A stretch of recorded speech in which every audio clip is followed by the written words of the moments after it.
மாற்றம் அது மட்டும்தான் மாறாதது. சில சமயம் மாற்றமும் மாறுகிறது ஏமாற்றமாக. அருமையான வரிகள், அர்த்தமுள்ள வரிகள். மாற்றம்னு சொல்லும் போதே மனசுல ஏதோ ஒரு ஃபீல் அப்படியே வந்துட்டு அப்படியே போகுது. கோயில்ல ஃபாதர் அதை பத்தி பேசும் போதெல்லாம் ஃபீலிங்ஸ் கூட ஏதோ ஒரு கேள்வியும் வருது. பிஷப் தாத்தா, எனக்கு ஒரு டவுட். தவக்காலம் மனம் மாற்றம் இது ரெண்டுத்துக்கும் ஏதாச்சும் தொடர்பு இருக்கா தாத்தா? தவக்காலம் மனமாற்றத்தின் காலம் அப்படின்னு சொல்லுவாங்க. எதனால?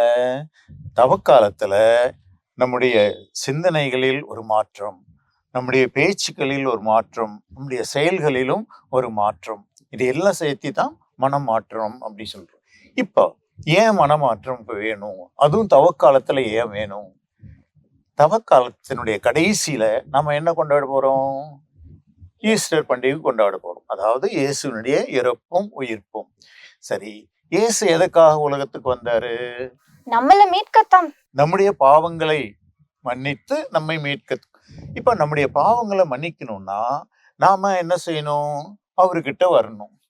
ஆண்டு கடவுளே தப்பு பண்ணிட்டேன், என்ன மன்னிச்சிரு அப்படின்னு கேட்கணும். அப்போ கடவுள் வந்து சரி சரி நல்ல பிள்ளை நீ வா அப்படின்ற மாதிரி நம்மள மன்னிச்சு ஏத்துக்குவாரு. அப்போ தவக்காலத்துல நம்ம கடவுள்கிட்ட நெருங்கி போறோம் இல்லையா, அதுதான் மாற்றம். இது வரைக்கும் நான் இஷ்டப்படி இருப்பேன் அப்படின்றத விட்டுட்டு, கடவுளே உம்முடைய சித்தப்படி நடக்கிறேன், இது வரைக்கும் நான் சாப்பிட்டு நிம்மதியாபடியே இருப்பேன், ஆண்டவரே நான் தவம் இருந்து உங்ககிட்ட வர்றேன், இப்படி ஒவ்வொரு வகையிலும். அதனால தவக்காலம் மனமாற்றத்தின் காலம், மன்னிப்பின் காலம்.